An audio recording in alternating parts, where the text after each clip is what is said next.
तो दोस्तों अभी तक आपको जानकारी मिल ही गई होगी, और अगर नहीं मिली तो मैं बता देता हूँ। एसएससी एमटीएस की वैकेंसी रिलीज़ कर दी गई है और टोटल पोस्ट एमटीएस के लिए 1198 और हवलदार के लिए 360 दिए गए हैं। लेकिन मैं आज आपसे यहाँ पे इसकी एलिजिबिलिटी क्राइटेरिया या प्रिपरेशन स्ट्रेटेजी शेयर करने नहीं आया हूँ। मैं वो शेयर करने आया हूँ जो मुझे लगता है कि इस वैकेंसी को देखने के बाद हर एस्पिरेंट फील कर रहा होगा। मुझे लगता है कि नोटिफिकेशन पढ़ने के बाद हर इंसान के अंदर गुस्सा और चेहरे पे बेबसी भरी मायूसी होगी कि किया भी किया जा सकता है। गवर्नमेंट ये कर क्या रही है? 1200 वैकेंसी, सीरियसली? और देखना, इस 1200 वैकेंसीज के लिए लगभग 50 लाख से ज़्यादा फॉर्म पड़ेंगे। आपको क्या लगता है कि गवर्नमेंट ये ठीक करी है? यार कितने बच्चे ऐसे होंगे जिन्होंने पहला अटेम्प्ट इस साल दिया है या देने वाले हैं?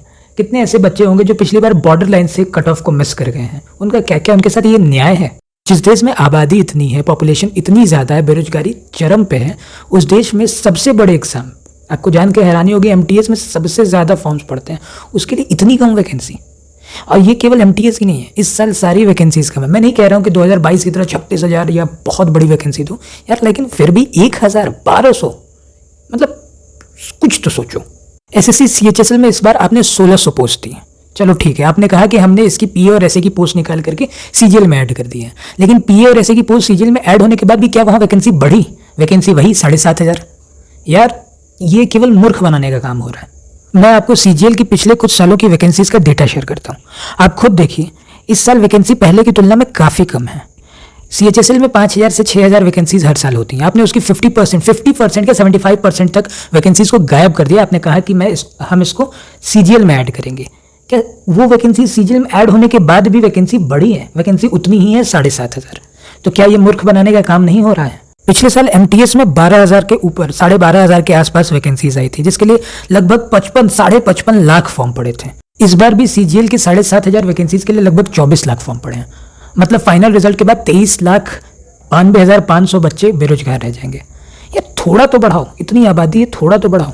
और मैं ये इसलिए कह रहा हूँ क्योंकि हमारे पास यही एकमात्र ऑप्शन है। रेलवे की वैकेंसी आपने 5 साल में दी नहीं है, और पता नहीं अब कब दोगे, उसका कोई गारंटी नहीं है। इंतजार करते करते आदमी बूढ़ा हो गया, और अगर इंतजार करके पेपर दे भी देता है कोई, बाई चांस अगर आप कोई पेपर लेते भी हैं, तो उसके रिजल्ट आने में आदमी बूढ़ा हो जाता है।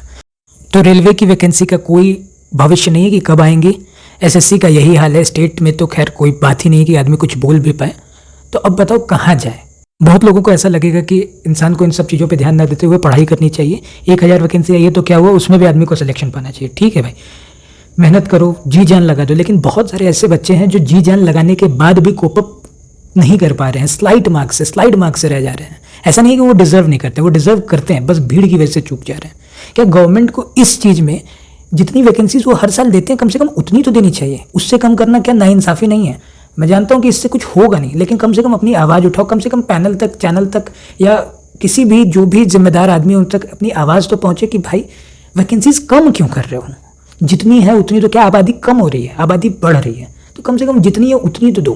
तुम लगातार हर साल उसको कम कर रहे हो। अब बताओ क्या करे आदमी? आप लोग इस बारे में क्या सोचते हैं? अपनी राय कमेंट में बताइए। मैं व्यूज़ के लिए या लाइक्स के लिए मेरे आप चैनल पे जाके देख सकते हैं, ज़्यादा व्यूज़ नहीं है, मैंने तो ऐसे रैंडम चैनल बना दिया था।